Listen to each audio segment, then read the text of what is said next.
بسم الله الرحمن الرحيم.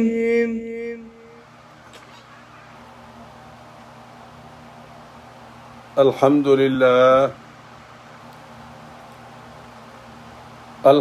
لله رب العالمين، والصلاة والسلام على سيد المرسلين وعلى آله وأصحابه الطاهرين أجمعين. أما بعد، فأعوذ بالله من الشيطان الرجيم. بسم الله الرحمن الرحيم. ولوطا إذ قال لقومه أتأتون الفاحشة وأنتم تبصرون أئنكم لتأتون الرجال شهوة من دون النساء بل أنتم قوم تجهلون.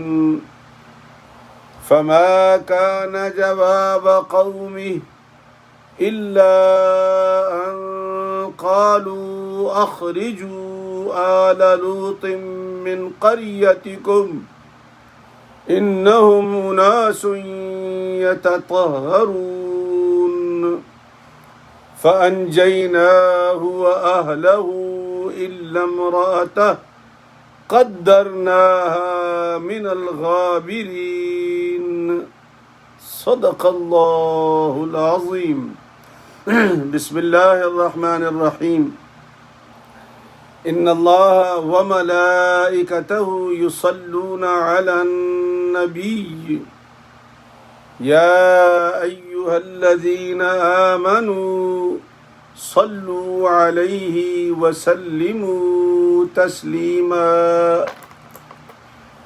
اللهم صل على سيدنا محمد وعلى آل سيدنا محمد وبارك وسلم.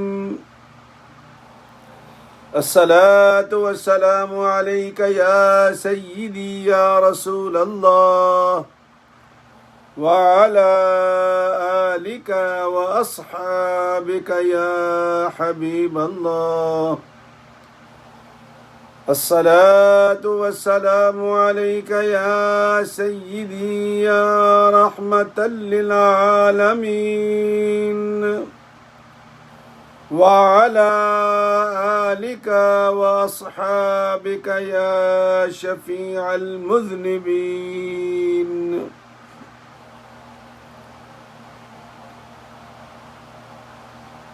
انتہائی واجب الاحترام دوستو، بھائیوں، عزیزوں، عزیز بچوں، بہنوں اور بیٹیوں، السلام علیکم ورحمۃ اللہ وبرکاتہ. الحمدللہ آپ لوگوں کی دعاؤں کا صدقہ، اللہ سبحانہ و تعالیٰ کا کرم اور سرکار دو عالم صلی اللہ علیہ وسلم کی نگاہ کرم سے طبیعت کچھ بہتر ہو رہی ہے، اور انشاءاللہ اگر آپ نے دعائیں جاری رکھیں جو میں آپ کے لیے یقیناً کر رہا ہوں تو انشاءاللہ آئندہ بھی بہتر ہی رہے گا. بھائیوں، دوستو، عزیزو، قرآن مجید اللہ کی وہ کتاب ہے جس میں شک کوئی نہیں، لیکن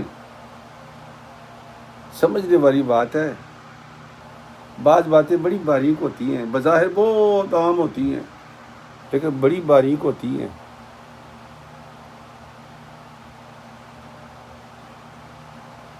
قرآن مجید کے ساتھ اللہ کریم نے محمد الرسول اللہ صلی اللہ علیہ وسلم کو اتارا، ارسلنا، بھیجا،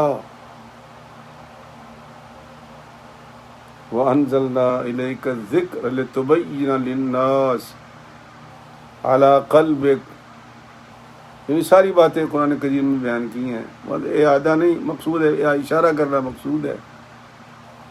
تو قرآن مجید میں جو تفسیر میرے نبی نے کر دی ہے نا، اس کے بغیر قرآن سمجھ نہیں آ سکتا، بالکل۔ چونکہ قرآن مجید ایک ایسی کتاب ہے جو اللہ کے پاک پیغمبر پر نازل کی گئی، اور ساتھ میں یہ ارشاد فرمایا گیا کہ محبوب لِتُبَيِّنَ لِلنَّاسِ مَا نُزِّلَ إِلَيْهِمْ، آپ بیان کر دو ان کے لیے جو میں نے ان کے لیے نازل کیا ہے۔ بات سمجھ میں کیا کہہ رہا ہوں؟ ما آتاکم الرسول فخذوہ وما نہاکم عنہ فانتہوہ، جو کچھ رسول تمہیں دے لے لو، اور جس سے منع کر دے منع ہو جاؤ۔ تو اس کا معنی یہ ہوا کہ قرآن کو صرف قرآن سے نہیں سمجھ سکتے ہم، قرآن کی سمجھ اللہ کے پاک پیغمبر نے ہمیں عطا کی ہے، یہ قرآن کریم کے اندر ہی لکھا ہے۔ لیکن میں حیران ہوں، عجیب عجیب کاریگر لوگ پیدا ہو گئے ہیں۔ کاریگر، مجھے آج ایک مفتی صاحب نے کال کی، فرمایا کہ یار یہ کاریگر کا لفظ تم نے کہاں سے نکال لیا ہے؟ تو میں نے کہا کاری کا معنی ہوتا ہے بڑی گہری ضرب لگانا۔ تو یہ جو لوگ ہوتے ہیں نا، یہ بڑی گہری بات نکال کے لاتے ہیں جو بندوں کی سمجھ سے بھی بالا تر ہوتی ہے، تو اس لیے میں ان کو کاریگر کہتا ہوں۔ کاریگروں کی بھرمار ہے، اور جی قرآن سے ہی سمجھ آئے گا۔ قرآن بہت عیاں ہے، بالکل بیان ہے، کھلی کتاب ہے، لیکن جب تک محمد الرسول اللہ صلی اللہ علیہ وسلم کا دامن آپ کے ہاتھ میں نہیں ہے، قرآن نہیں سمجھ آئے گا۔ نماز جمعہ پڑھا کے میں گھر پہنچا، تھکا ہوا تھا، 2 گھنٹے کا میرا سفر ہے، ایک کاریگر کی مجھے کال آ گئی، تو میں نے اس کو جو جواب دیا وہ پریشان ہو گیا کہ یہ کون سی حدیث کی کتاب میں لکھا ہے، کون سی قرآن کی آیت میں لکھا ہے؟ میں نے کہا بھائی قرآن کی اس آیت میں لکھا ہے جس میں لکھا ہے کہ 2 رکعت فجر کی پڑھا کرو، اسی آیت میں یہ مسئلہ لکھا ہوا جو تم پوچھ رہے ہو۔ کہنے لگا یہ تو قرآن میں نہیں ہے۔ تو میں نے کہا میں کیا کر سکتا ہوں، تم تو کہتے ہو کہ قرآن سے جواب دو، تو قرآن میں تو یہ لکھا نا۔ میرے بھائی یہ نماز کا طریقہ نبی پاک نے بتایا ہے، رکعتیں کتنی پڑھنی ہیں، زکوٰۃ کتنی دینی ہے، حج کس طرح کرنا ہے، یہ اللہ کے پاک پیغمبر نے بتایا ہے۔ اس کے بغیر کیسے دین سمجھ سکتے ہیں آپ؟ یہ جو فتنے چل رہے ہیں نا آج کل، یہ سوشل میڈیائی مصلحین و مبلغین، وہ سنتے نہیں کسی کی، نا نا نا نا نا، ان کو منہ کی بواسیر ہے، وہ صرف بتاتے چلے جاتے، کوئی بات کرے تو ٹوک دیتے اس کو۔ ایسے دین تھوڑی سمجھ میں آتا ہے۔ صحابہ کرام تو سرکار کی بارگاہ میں عرض کر دیتے تھے، رائنا یا رسول اللہ، رائنا یا رسول اللہ، یا رسول اللہ دوبارہ ارشاد فرما دیجیے، ہماری سمجھ میں نہیں آیا۔ سرکار کی جنازہ پڑھانے گئے نا، تو سرکار نے صحابہ کرام سے کہا کہ وَسَأَلُوا لَهُ تَثْبِيت، وَسَأَلُوا لَهُ تَثْبِيت۔ صحابہ نے پوچھا یا رسول اللہ یہ ہم نے لفظ کبھی سنا ہی نہیں، یہ تو ہماری زبان میں مستعمل ہی نہیں ہے، عربی زبان میں یہ تثبیت کیا ہے؟ فرمایا کہ کچھ دیر ٹھہرو اپنے بھائی کی قبر پر، اور جو تمہیں آتا ہے پڑھو، یہاں تک کہ فرشتے آئیں اس سے سوال جواب کریں، اور حتی استانس بکم، جب وہ مانوس ہو جائے گا پھر تم چلے جانا۔ اس کو تثبیت کہتے ہیں۔ تو پوچھ لیتے تھے صحابہ سرکار دو عالم صلی اللہ علیہ وسلم سے، اچھا یار میں سمجھتا ہوں کہ موجودہ دور کے سوشل میڈیائی مصلحین کیا نبی پاک کے بغیر اللہ سے ڈائریکٹ بات کرتے ہیں؟ من وراء حجاب ہے. انبیاء کے لیے بھی موسیٰ علیہ السلام کو اللہ پاک نے ارشاد فرمایا تھا وَكَلَّمَ اللَّهُ مُوسَىٰ تَكْلِيمًا. من وراء حجاب ہے. اس لیے تو میں نبی پاک دیے ہیں. جس پہ اعتراض بھی ہوتا تھا کہ ما انتم الا بشر مثلنا، ہمارے جیسے تو بشر ہو، تمہارے اندر کیا خاصیت ہے؟ نہ کوئی تمہارے ساتھ فرشتہ ہے، نہ کوئی بینک بیلنس ہے، نہ کچھ ہے، خالی ہاتھ ہو. تو میرے بھائی بات کو سمجھو. جب تمہیں کوئی کہے نا جی کہ قرآن کو قرآن سے ہی سمجھو وہ فتنہ ہے. قرآن نہیں سمجھا سکتا آپ کو جب تک مصطفیٰ کا دامن ساتھ نہ ہو. یہ پلے باندھ لو، یہ بات نہیں، یہ نکتہ ہے. یہ وگرنہ اللہ پاک کبھی نہ فرماتا کہ وَأَنزَلْنَا إِلَيْكَ الذِّكْرَ. محبوب اس میں کوئی شک نہیں کہ یہ قرآن میں نے تیرے طرف نازل کیا ہے لِتُبَيِّنَ لِلنَّاسِ مَا نُزِّلَ إِلَيْهِمْ، تاکہ تو بیان کر دے ان لوگوں کو جن کے لیے میں نے قرآن اتارا ہے. تو بیان کس نے کرنا ہے؟ سرکار دو عالم نے.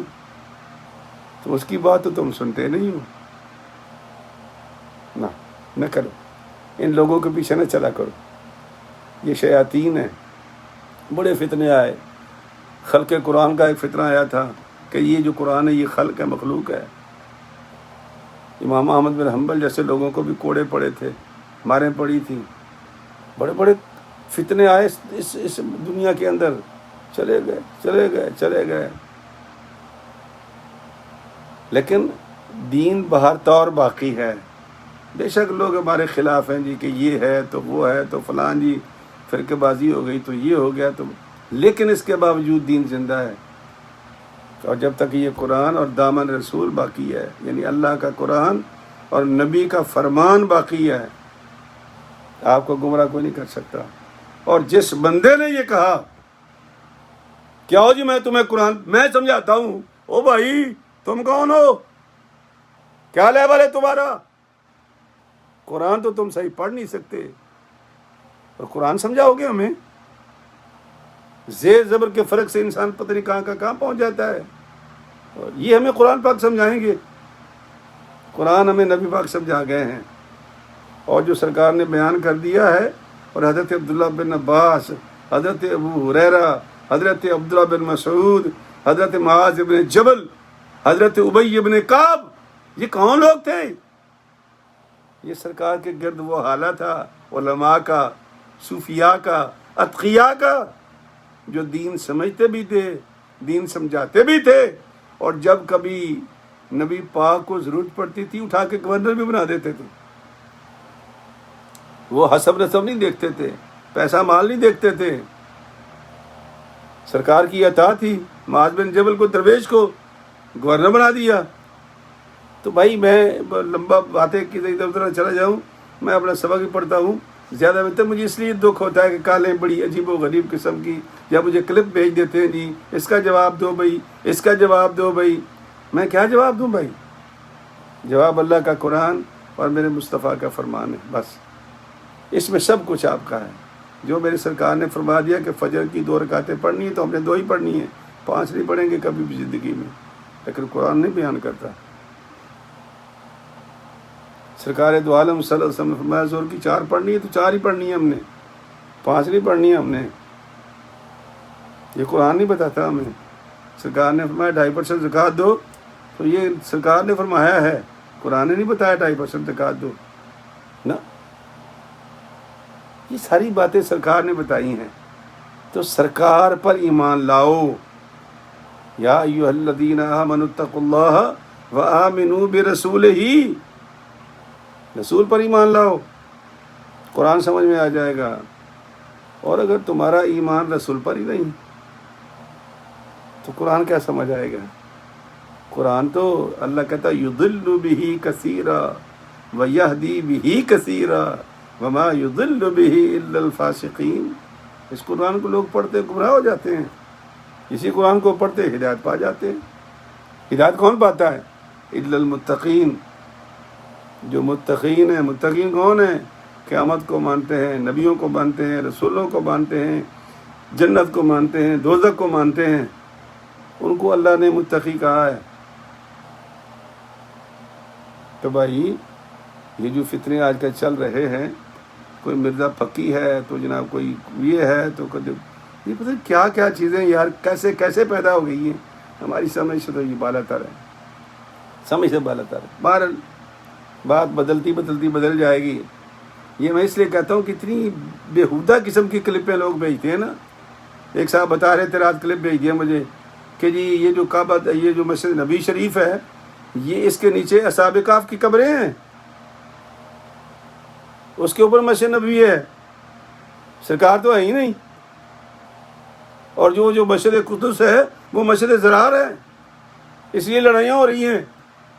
یہ رات کلپ بھیجا کسی صاحب نے۔ اللہ ہی مجھے معاف کرے اور اللہ آپ سب کو بھی معاف کرے، بچ کے رہو ان لوگوں سے۔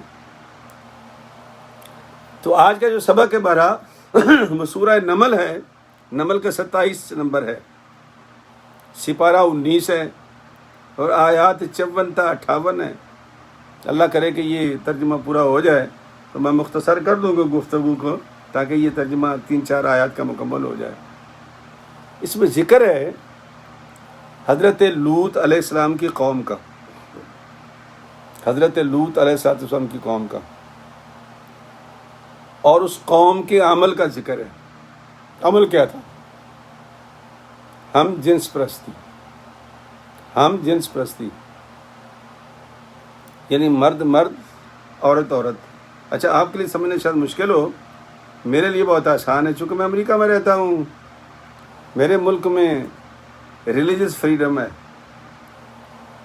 ریلیجس فریڈم ہے، اس میں کوئی شک نہیں۔ لہذا ہر بندہ جو بھی اس کا ریلیجس ہے وہ غلط ہے یہ صحیح ہے، اس کو آزادی ہے، اس کو حق حاصل ہے۔ اس لیے یہاں پر ہمارے شہر میں نیو یارک میں شیطان کا معبد خانہ بھی ہے، شیطان کی پوجا ہوتی ہے باقاعدہ۔ تو یہاں پر گے اینڈ لیسبینس، ہم جنس پرستوں کی جماعت رجسٹرڈ ہے، ان کے پادری بھی ہیں، نکاح بھی ہوتا ہے ان کا مرد سے ہوتا ہے، یہ لیگل ہے، عورت کا عورت سے ہوتا ہے، یہ لیگل ہے۔ چونکہ ہمارا جو ملک ہے وہ عیسائی ملک نہیں ہے، بہت لوگوں کو یہ شک ہے کہ شاید یہ کرسچن کنٹری ہے، نہیں، یہ سیکولر اسٹیٹ ہے۔ اس ملک میں چونکہ اکثریت ہے کرسچنز کی، اس لیے یہاں کا جو صدر ہوتا ہے وہ کرسچن ہوتا ہے، کوئی ضروری بھی نہیں ہے۔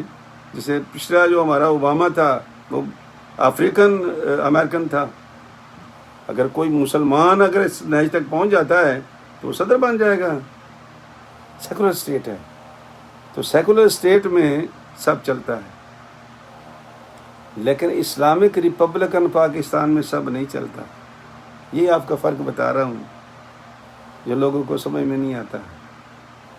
جو لائسنس میرے پاس ہے نا امریکہ میں 3 ریاستوں کا نکاح پڑھانے کا، 20-22 برس سے میرے پاس ہے، وہی لائسنس گے اور لیسبینز پادری کے پاس بھی ہوتا ہے۔ حکم ہے کہ اگر کوئی آ جائے تو نکاح پڑھا دو ان کا۔ الحمدللہ ہم نے تو لکھ کے دیا ہوا ہے کہ ہم تو مسلمان ہیں اور مسلمان طریقے سے نکاح پڑھائیں گے، لکھ کے دیا ہوا ہم نے۔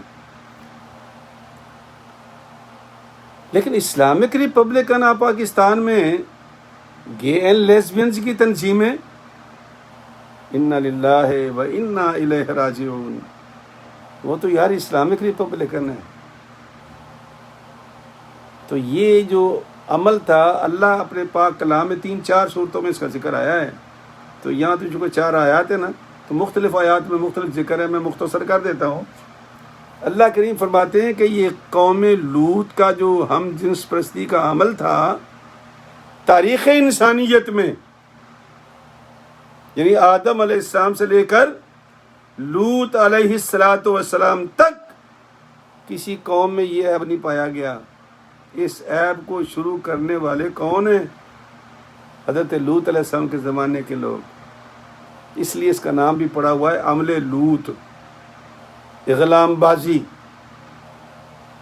عورت عورت سے شادی کرتی ہے، مرد مرد سے شادی کرتا ہے، فطرت کے خلاف ہے۔ عجیب بات ہے، کبھی آپ غور کیا یار، حیرت ہوتی ہے، ایک طرف خوبصورت کھانا رکھا ہو بندے کے پاس، نہایت خوبصورت خوشبودار کھانا پڑا ہو، اور ایک طرف گند پڑا ہو، کبھی طبیعت نہیں چاہے گی کہ میں گند کھاؤں، وہ خوبصورت کھانا کھائے گا۔ لیکن کتنے بے حیا ہیں وہ لوگ کہ اللہ قرآن کریم میں فرماتا ہے کہ عورتوں کو چھوڑ کر جو میں نے ان کے لیے بنائی ہیں، ان کو چھوڑ کر مردوں سے اپنی شہوت پوری کرتے ہیں، اور عورتیں عورتوں سے شہوت پوری کرتے ہیں۔ کتنے بدتینت اور جاہل لوگ ہیں یہ کہ ایک فطرت کے خلاف کام کرتے ہیں۔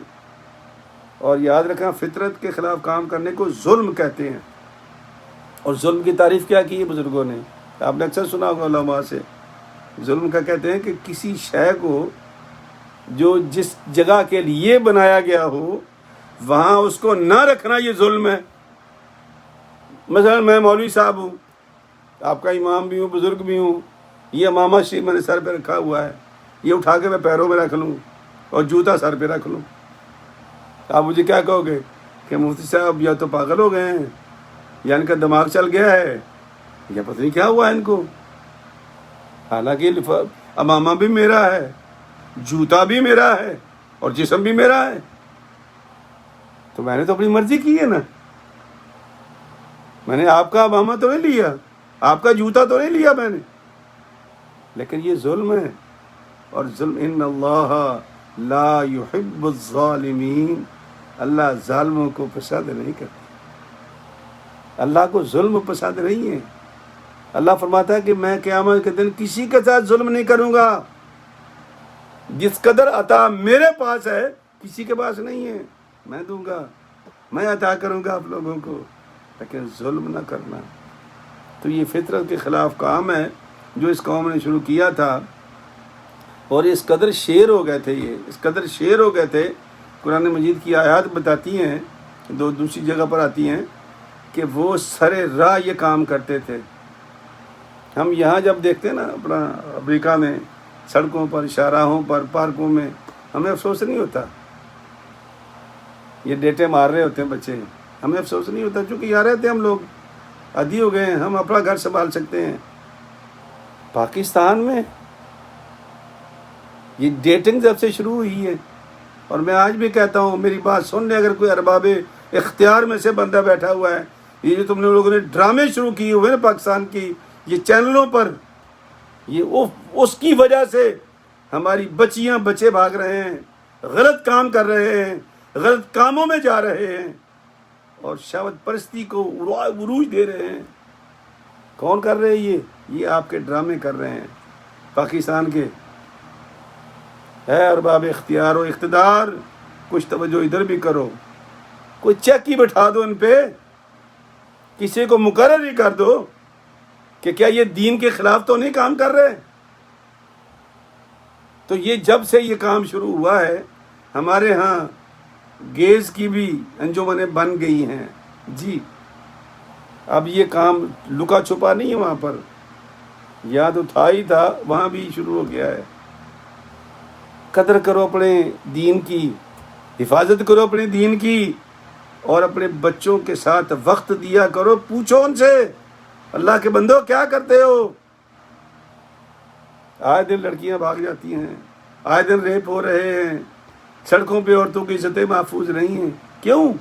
ڈراموں میں یہی کچھ دکھایا جاتا ہے، کوئی لڑکی اٹھا کے لے جا رہا ہے، بندوقیں نکل رہی ہیں، کوئی چاقو نکل رہے ہیں۔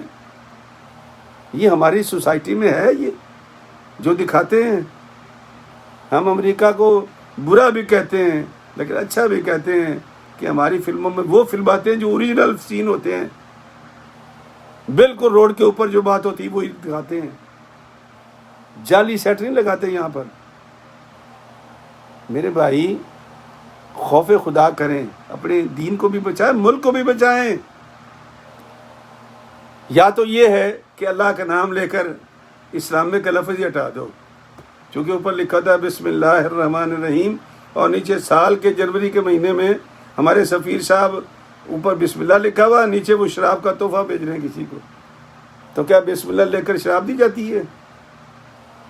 یہ اسلامک ریپبلک آف اسلام کی وجہ سے ہے۔ پاکستان کی وجہ سے ہے.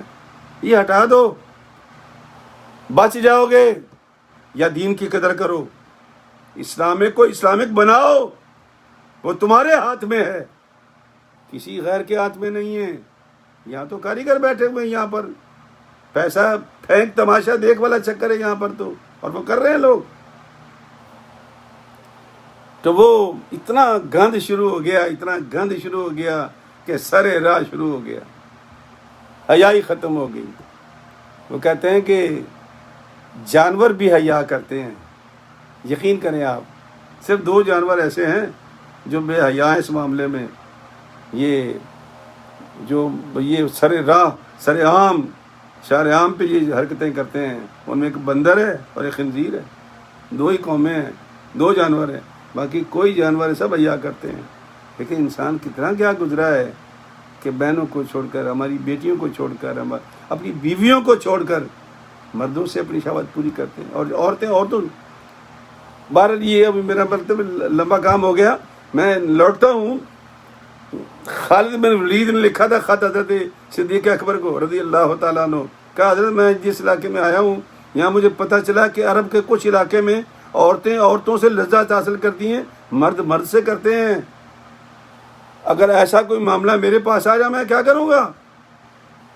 تو حضرت صدیق اکبر نے صحابہ کرام کو بلایا اور بلا کر پوچھا بتاؤ بھائی یہ تو نئی بات آ گئی ہمارے پاس. تو حضرت مولا علی شیر خدا نے پتہ کیا بتایا تھا؟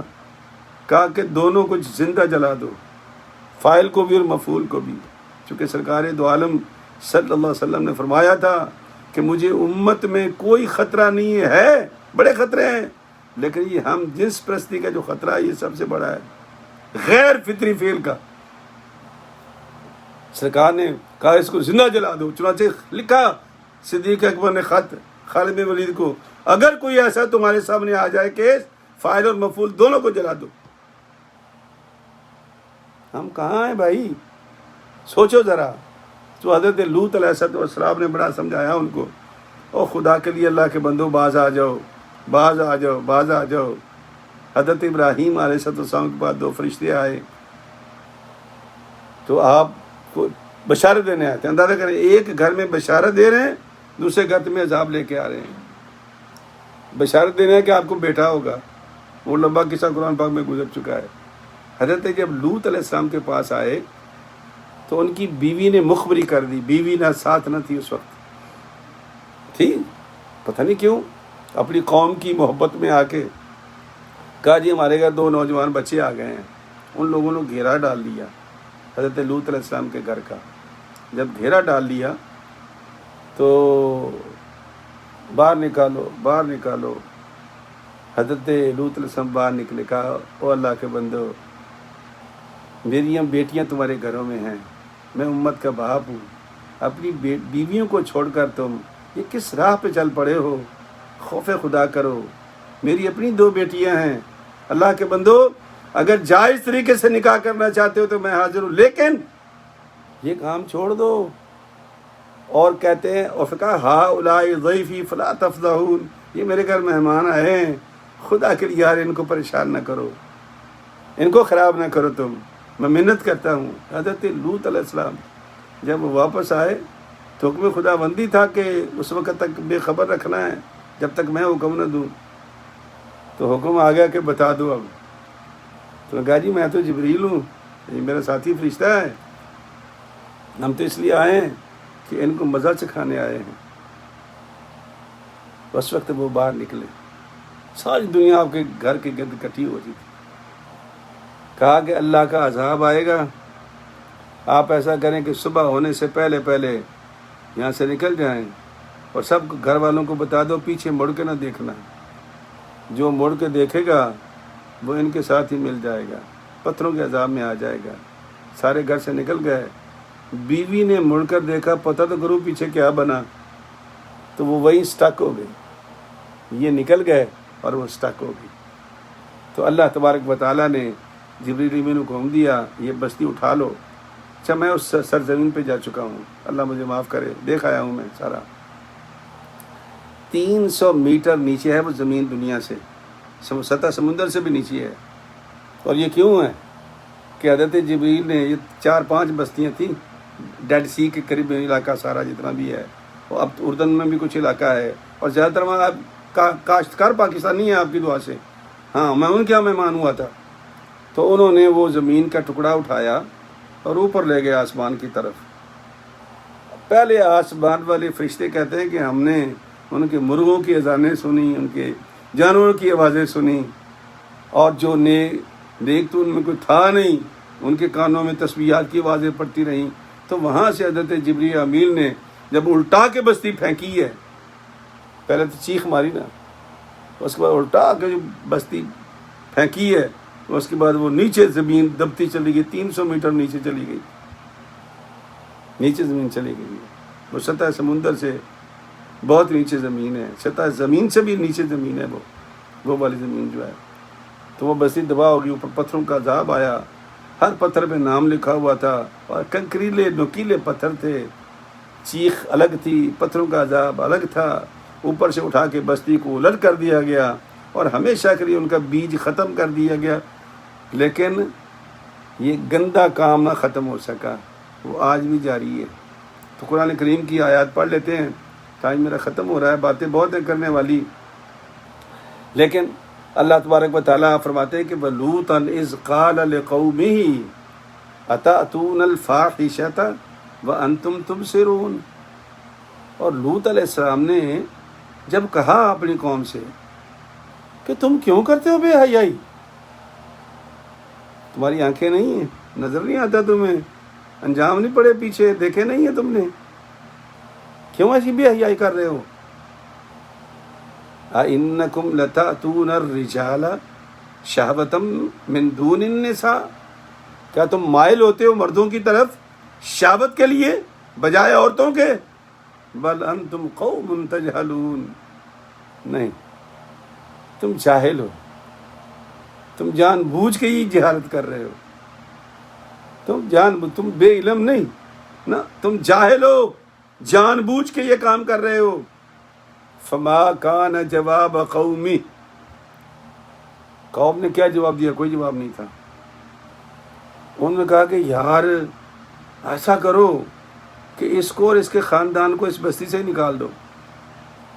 اس کا جواب یہ ہے، فما کان جواب قومی، کوئی جواب نہیں تھا ان کے پاس مگر ان قالوا اخرجوا آل لوط من قریتکم انہم اناس یتطہرون. یہ پاک باز بنتے ہیں، کو نکالو یہاں سے. ان پاک بازوں کا ہم بے ایمانوں کے اندر کیا کام ہے؟ ہم تو بھائی غیر پاکیزہ لوگ ہیں، نکالو باہر ان کو یہاں سے. یہ پاک باز بنے پھرتے ہیں، نکالو باہر ان کو. اللہ فرماتے ہیں فَأَنْجَيْنَاهُ وَأَهْلَهُ، اور ہم نے نجات دی ان کو، یعنی حضرت لوط علیہ السلام کو اور اس کے اہل کو. إِلَّا امْرَأَتَهُ كَانَتْ مِنَ الْغَابِرِينَ، مگر اس کی بیوی کو ہدایت ہم نے نہیں دی، چونکہ وہ پیچھے رہنے والوں میں تھی اور اس نے مڑ کر پیچھے دیکھا تو اللہ کریم اس کو وہی اسٹک کر دیا پتھر سے، پتھروں کے عذاب میں دب کر مر گئی وہ. اللہ کریم فرماتے ہیں کہ ہم نے وَأَمْطَرْنَا عَلَيْهِمْ مَطَرًا وَأَمْطَرْنَا عَلَيْهِمْ مَطَرًا فَسَاءَ مَطَرُ الْمُنذَرِينَ. ہم نے ان پہ ایسی بارش برسائی جو آج تک کسی قوم میں نہیں برسائی ہم نے. فَسَاءَ مَطَرُ الْمُنذَرِينَ، انتہائی عجیب قسم کی بارش، یہ پتھروں کی بارش، پانی کی بارش نہیں تھی، پتھروں کی بارش تھی. اور حالانکہ ان کو متربع کر چکے تھے کہ بعد آ جاؤ، صبح ہونے سے پہلے پہلے قیامت آ جائے گی تمہارے اوپر، لیکن نہیں بیٹھے. سورج طلوع ہونے سے پہلے پہلے چیخ آئی، پھر پتھروں کا عذاب شروع ہو گیا. پھر جبریل امین نے بستی اٹھائی اور وہ پتہ نہیں کہاں تک لے گئے، وہاں سے اٹھا کے نیچے ماری ہے تو زمین دبتی چلی گئی. تو سب اللہ نے الٹ کر دیا، الٹ پلٹ کر دیا. میرے دوستو، میرے عزیزو، یہ گندا کام ہم جنس پرستی کا، اس کا عذاب اللہ نے بیان کر دیا. اور کہتے کائنات میں چونکہ یہ کام بھی پہلے کبھی نہیں ہوا تھا، اس قوم نے کیا ہے تو ان کو عذاب بھی ایسا ملا ہے کہ کسی قوم کو نہیں ملا. فرعون جیسے بے ایمان کو بھی اللہ کریم نے پانی میں ڈالا لیکن اٹھا کے باہر پھینک دیا، اور ان کا تو بیج ہی ختم کر دیا اللہ پاک نے، بستی الٹا کے رکھ دی ساری۔ چیخ فرشتوں کی الگ تھی، پتھروں کی بارش الگ تھی، بستی کو الٹایا الگ تھا۔ یہ کتنے عذاب آئے ہیں اس قوم پر، اور کیوں آئے ہیں؟ صرف ہم جس پرستی کی وجہ سے۔ گے اینڈ لیسبینز کی تنظیمیں جتنی بھی ہیں وہ سن لیں، چونکہ ہم مسلمان بھی ہیں ان میں، کہ ان میں بہت بڑا عذاب آنے والا ہے اگر آپ اس سے توبہ نہیں کریں گے۔ آپ فطرت کی طرف واپس آ جاؤ، یہ غیر فطری کام چھوڑ دو۔ اللہ تعالیٰ بھئی ہمارا حامی و ناصر ہو۔ السلام علیکم ورحمۃ اللہ وبرکاتہ۔